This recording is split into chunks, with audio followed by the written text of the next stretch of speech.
Be 16. Be black and have family down in Alabama. They farm and own a huge amount of land down in Huntsville. Uncle owns a big house and a bunch of trailers they put out in the woods for hunting or camping. Down south, cousins suggest that we go out there to camp. No, I'm a city kid from Chicago, so they tease the hell out of me. Collect food, kill a pig and some chickens, and bring necessities to camp out for a few days. We get to the camp and it's obvious something is weird. Air has this weird electric smell like right before a storm, like ozone. We think nothing of it and unpack and go down to a little creek to swim for a few hours. All of a sudden some older white guy and a white teenager come out of the bushes. He has a shotgun in the crook of his arm and says hello, and asks us what we're doing this far back in the woods. Tell him about my uncle, who he knows, and say we're camping out. He tells us we need to be real careful out here and stick together. There was a big animal in the woods. His son, who is my age, asks if he can stay and hang out with us. He says, okay. I'm going to stop green texting because the story is fairly long and the format is harder to write in. So we end up playing football. Dicking around with me, there's the white kid, Tanner, 5 of my cousins, and then 4 of their friends. In total, there were 5 girls and 6 boys.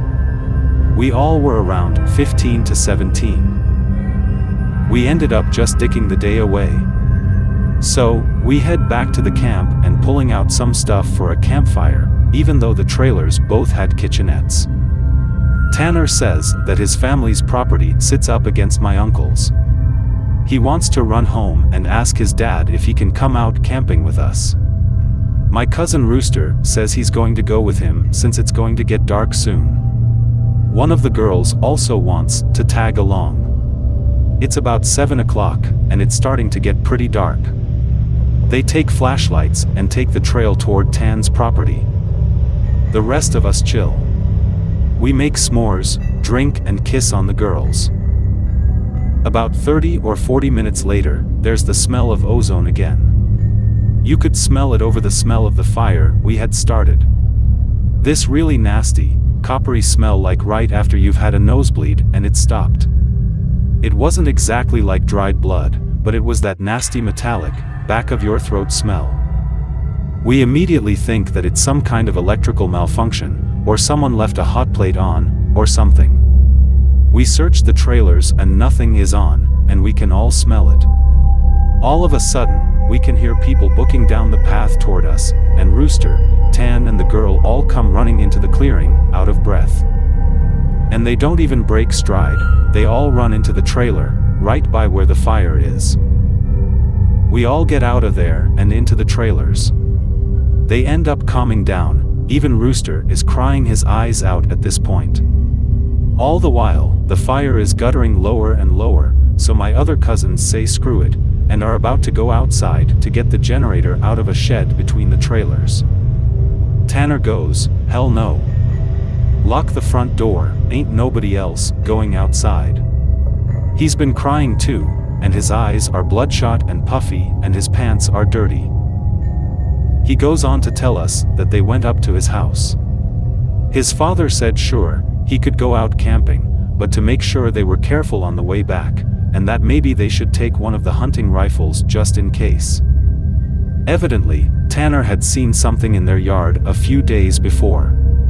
One of their pigs had come up, ripped up and half eaten. They assumed it was just some big cats or coyotes, even though they don't usually screw with live animals. He had gone upstairs and packed his stuff, and told his dad they would be okay without the rifle because coyotes avoid people. So they started walking back toward where we were camping. So, Rooster finally stops crying and shaking, the girl already had, but she was just staring out the window with a dumb look on her face. He says they had gotten halfway into the woods toward the camp when they started to hear something in the forest. It was almost pitch black by this time, so they weren't sure at first what it was. The girl says that she heard something in the bushes right off the trail, and they all beamed their flashlights over there, and there was someone standing back in the woods in a little hollow. Rooster said they shouted at him and told him that he was scaring them and what a dick he was. He says that's when he realized that the guy was facing away from them. So they keep walking, and they start smelling the nasty coppery ozone smell. They say that they look off into the forest on the opposite side, and it's a dude standing in the forest, backward slightly closer to the path. So now they start power walking and Tan keeps going. I should have taken the freaking rifle. As they're telling the story, the smell is still super strong even inside the cabin. They say that after they started walking faster, a kind of low gibbering had started coming from both sides of the woods. And as they started booking it back to the trailer, the girl said she had flashed her flashlight out into the woods to the side of them and had seen something jerking itself through the woods. The gibbering just got louder and louder, and when they could see the light from our campfire, something had come out of the woods about 40 yards behind them onto the track, and they had just flat out ran as hard as they could to the trailer. So we're out in the woods, and we're assuming at this point it's some rednecks or someone trying to screw with us. All of a sudden, my other cousin, Junior, starts going on about how he went to school with a native kid that was telling him about the Goatman or something. We promptly tell him to shut the hell up because we don't need any spooky talk right now. But he just keeps going on and on about how it's the freaking Goatman, and how we're in his woods, and blah blah blah. Now at the time, I had never heard of this Goatman or any of that, but then a couple years ago, the year before I graduated from college, I had a Menem for a roommate and I ended up asking him about it. And to sum it up, it's basically a man with the head of a goat, and he can shape shift, and he gets among groups of people to terrorize them. It's also supposed to be kind of like the Wendigo, and it's bad mojo to even talk about it, and even worse if you see it. Keep in mind, I didn't know this back when I was 16. So my cousin is going, the Goatman's going to get in and get us. The girls are all terrified, and my cousins and I are all trying to figure out if it's just some hillbillies or if it's some animal. So all of a sudden the smell just goes away. Like to this day, I haven't even experienced anything like it. Like, usually smells fade away or lessen. It just literally was there 1 second and then not the second. So it's after an hour, making it around 9 or 10. We've stopped crapping bricks enough to go back outside and stoke the fire again. We figure it was just some assholes trying to screw with us, so we don't go back home, because we think if we do, they'll chase us through the woods. Nothing else weird happens that night. And we stay another night, and for the main part of the night nothing happens. At about 1 in the morning, we're outside getting drunk and telling ghost stories. As someone is finishing some too spooky story, I don't remember what about, the smell comes back. It's so damn strong, that one of the girls literally starts vomiting. I stand up, and you can actually feel how clammy the air is. I say we should get inside, and this isn't right, we should have just left. We all go back inside, and we're standing around. My cousin just keeps going on about how it's the Goatman. And my cousin Rooster tries to shut him up, and all the while I'm just feeling that something is wrong, and I can't figure out what the hell it is. We end up sitting in there for a while, the smell is just as strong, and we're terrified and all huddled in this camper. We end up cooking brats for everybody because nobody wants to go outside. It's one of those packs, with 4 brats. We have a total of 3 packs. I grill them up on the stove and give everybody a hot dog. I get mine. After a while, one of my cousins gets up and goes over to the pot to get another one. He starts grumbling about how I get 2 brats and everybody else only got 1, and I look at him like he's freaking stupid. I tell him that everybody only got 1 because there were only 12 brats. If he wants more he should open up a new pack and cook some more. That's when the girl that had been out with Rooster and Tan just starts screaming, "Oh Jesus, oh Lord, get it out." She's crying and shivering, and then it dawns on the cousin standing up what the hell is wrong. Me and him both glance around the room, and then I feel my heart sink. I run out of the cabin, and the girl runs out with us. The trailer door is banging against the side of the trailer as everybody books out of the cabin. One of my cousin's friends asks us what was wrong. I start counting us. There's only 11 now. There had been 12 people in the cabin. But being that everybody didn't really know each other well, nobody had really noticed the whole time that there was an extra person. And then I realized earlier that I had kind of noticed something was off. You know how when you're just dicking around having a good time that you don't sweat the smallest crap, and you don't always keep track of certain stuff? I'm dead sure that someone else had been in the trailer with us, and that they had been there for at least a day, eating with us. What makes it worse is, I could figure out which one because I don't think anyone ever actually interacted with the other person / the Goatman. The girl kept praying to Jesus and we're all sitting outside. Eventually we get big-ass sticks and go back in the cabin, but there's nobody in there. We count again, and there's 11 people. We go back into the trailer and lock the door. We explain what the hell happened, and the girl says that she realized too, and that when he was about to say something, the person sitting next to her had grabbed her leg hard and leaned over toward her and said something she couldn't understand. So we are pretty much scared as we huddle together, and I fall asleep. When I wake up, the sun is just coming up, and half the people are asleep and the other half are packing our stuff up. We all want to walk back home, but like 4 people want to stay until the sun is all the way up. And some people think that we're just fooling around and still want to stay at the trailers. I just want to get out of the woods. The girl's name was Kira, the one that the Goatman had touched.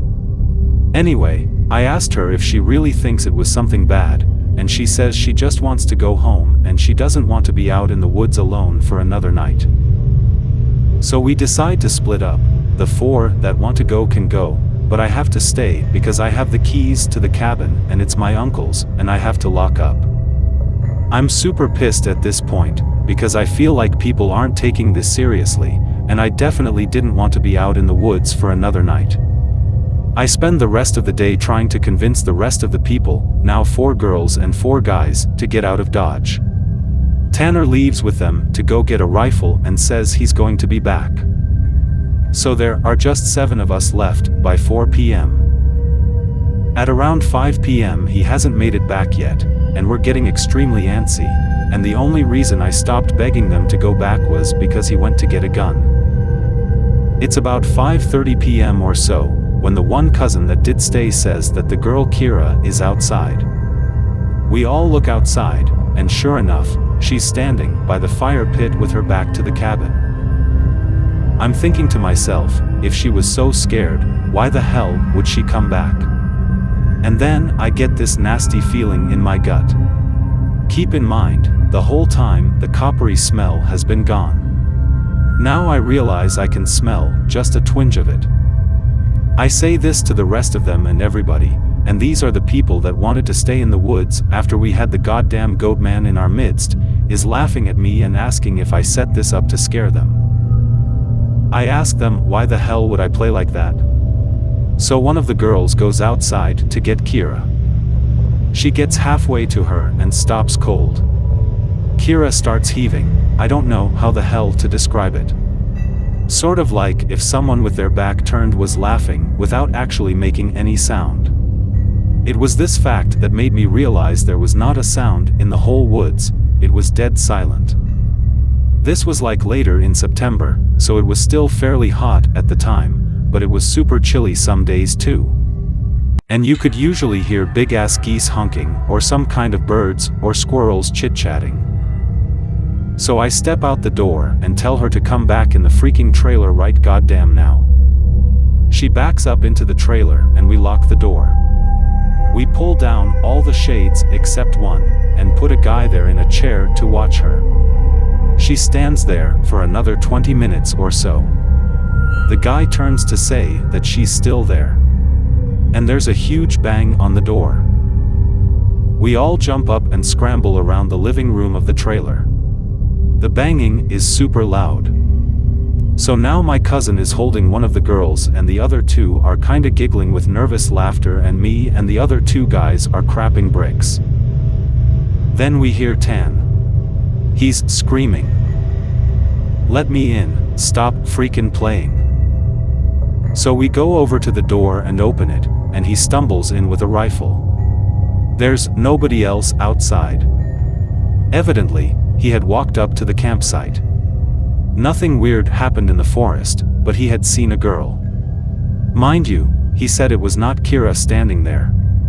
When he had gotten to the edge of the clearing, she had turned toward him with a slack-jawed look and just stared him down, slowly tracking him as he walked around the outside of the clearing towards the camp. He said it wasn't till he was almost halfway to the trailer he had realized that she was getting closer to him. She had started off by the fire, and without him even seeing her move she had been turning, inching closer. He said he just ran the rest of the way back to the cabin thinking it would open. And when he got to the door and it was locked, he turned and it was about half the distance to the door. He looks around the room and then gets super pale. He pulls me to the side and whispers in my ear, "You know there are only 7 of us in here, right?" I get that feeling where your stomach drops to your nuts. It had been back inside the trailer while we were sorting out who was going where, and then when we all went outside to talk earlier in the day. It has just slipped right back in. We looked out the window and there is nobody out there. So we recount everyone and then basically, I go over and ask everyone how many people were here earlier. And everybody says 8. I say, well, how many are here now? They all do the count and then realize there are only now 7 people in the cabin. So Tan had brought back a couple boxes of ammo and his rifle. And he had told his dad that there was some kind of animal in the forest because he didn't think his dad would believe him if he said it was Goatman. He says that his cousin is supposed to be coming down in a few hours, and that in the morning we can all go back to his place and his cousin will drive us home. Now I'm really terrified, but I at least feel better because we can be American and shoot the heck out of whatever it is if it comes back. But then my cousin gets into this huge argument with one of the girls because she thinks that I'm trying to be funny and prank them, and that she's getting really scared and that I'm not funny. He keeps telling her I'm not that kind of person, and she says, well, how do we know the girl wasn't just Tanner in a wig? Or if it's really the Goatman, how do we know that this is the real Tanner and that Goatman just didn't kill Tanner in the woods and take his gun? So we get into a huge argument about this, where me and Tan are like, we could seriously be in danger because at the very least someone has been sneaking themselves into our trailer without us knowing and mingling with us, and at worst, something bad is in the forest screwing with us. One of the girls is crying and saying she wants to go right now, and we're trying to tell her we shouldn't because none of us are walking through the woods in the middle of the night. At this point the sun is starting to go down and it's getting a little cloudy out. We eat something and turn on the radio for a while, but we can't really get a station out there with anything decent. So we turn it off at about the time that Tan's cousin shows up. He was like 19, I think. At this point, the sun is just barely over the horizon and he has one of those heavy-duty lantern flashlights and another rifle. He walks up to the trailer and we whisper to Tan asking if he's sure that's his cousin, and he says yes. The guy looks behind him and all around the camp, then walks in. He kind of glances at all of us and looks a little confused. He says, "Where's your other little buddy at? I figured she would meet me up at the cabin. Is she a little slow or something?" He also asked whether we had been cooking blood in the cabin, because it smelled like blood and hot pans all the way up the trail. We are all like, nope. But we ask him what the hell he's talking about with the girl he saw. He had come down the same trail Tan had been using and he had come up on one of your guy's buddies, standing in the middle of the trail, looking at him slack-jawed. He had asked her a bunch of questions, but all she did was just look at him. Then, she smiled at him and he said he kept walking. She couldn't seem to keep up with him and kept lagging a little behind him. He said he asked her if she was hurt or something, and if she needed any help. But she had continued to stare. Eventually, he had been walking and turned around a bend in the trail. But when he turned around and went back to see if she was okay, the trail was empty. He'd assumed she had taken some shortcut through the woods to our trailer. We tell him the whole story of what's been going on. I half expected him to say we were full of crap, but he just listened and then sat down on the couches in the living room. Tanner's cousin gets back to the girl. He says, when she had kept trying to lag behind him, it had kinda weirded him out, so he tried to keep her in front of him, but no matter how slow he walked, she was always lagging a little behind. And that he smelled this nasty smell, and it got stronger as he got to the camp. Eventually it got really strong. She had said something really low that he didn't catch, and when he had turned around she had been right up on him, and he stepped back from her. It was at this point he asked her if she was okay, and if she wasn't, him to carry her back the rest of the way, and she just kept staring. He said he reached out for her, as in to grab her on the shoulder, but he must have misjudged the distance, because she was off to the side of where he had put his hand, like she had moved while he was looking dead at her. So at this point, we know this is real, unless Tan is playing a joke, which we can tell he's not because he's almost pissing his pants. So they load up their rifles, we eat some more, and we just kind of sit around until about 11. To this day, every time I think about this, I really pray to God that it's some huge prank that my cousins played on me and just never revealed, so I would crap for the rest of my life. At round 11, the stink of copper turns into an actual nasty gross blood-like smell, like cooking blood and singed hair. Tan and his cousin, Reese, get up instantly and grab the rifles. There's like a half knocking, half clawing at the door, and there's this voice, and it sounds like when you see those YouTube cats and dogs whose owners teach them how to talk. It says in this halting, weirdly toned voice, "Let me in, stop freaking playing."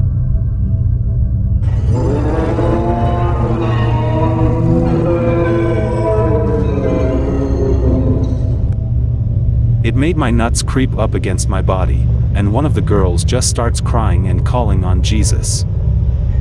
It was so freaking obviously not a person talking. It didn't have the right cadence, and that's some stuff that I never realized until that moment, but all people have a certain cadence when they talk, no matter what language. All people have a certain kind of rhythm to talking.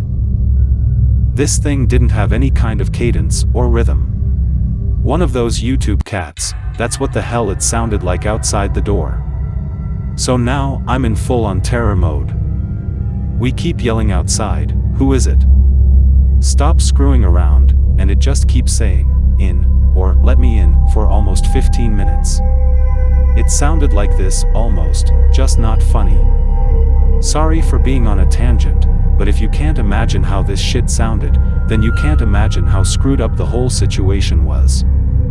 So then the smell goes away for a while. And for the next hour or so, you can hear someone basically creeping around in the woods. Every couple minutes it'll come back into the door and say something. Finally, when the smell fades away, it's around 2 in the morning right now. Reese says, "Man, screw this," and opens the door and walks outside with his rifle. He fires a shot into the air, and says something to the effect of, "In the name of Jesus Christ, go away." He fires 2 more times, and then from the woods right up against the river across from the trailer, it sounds like something is slowly gibbering and hooting. Then it starts screaming, and it sounds almost like a woman and a cat in a bag screaming together. Like, I seriously have never heard anything like that, and you can hear the brush over that way start to shake. Reese fires over into the tree line and then starts backing into the house. We lock the door, and we can hear this thing keening and screaming. Reese says something had come out of the bushes, super low to the ground and crawling toward the cabin. He had shot at it. Pretty much, that was how the rest of the night went. It was literally screaming constantly for the next 2 hours, and we could hear it moving out into the tree line. But it never came back up to the cabin until everyone had finally fallen asleep. Tan had been sitting in the chair watching the door with his rifle. Nobody else heard or saw this, and he told me 2 days later, after the whole thing was over. He said he had been nodding off after the screaming and noises finally stopped, and he had been almost asleep when he saw someone come out of the bathroom and then lay down in the middle of the floor and go to sleep. He just assumed it was one of us, and he had nodded off. Then he said he kind of realized something was wrong, and while pretending to be sleeping, he counted us. There were 9 people in the cabin. He basically didn't want to try to shoot at the thing in the cabin and have it kill us all then and there, or have Reese wake up and start shooting and then we kill ourselves. So he just stayed awake all night, pretending to be asleep. He said sometimes, it would stand up and kind of do this weird jittery thing, or heave like it was laughing. But then, it would lay back down. The story closes pretty weak, because from my perspective nothing happened. We woke up. And I noticed that Tan was a little jittery, and that he was avoiding looking at all of us. But we ate some breakfast, packed up and started walking to his house.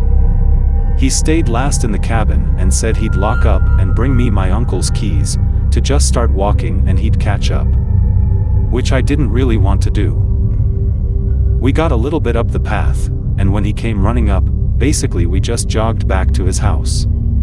His cousin took us home. There was a window in the bathroom. Tan had gone back to lock up and looked in there.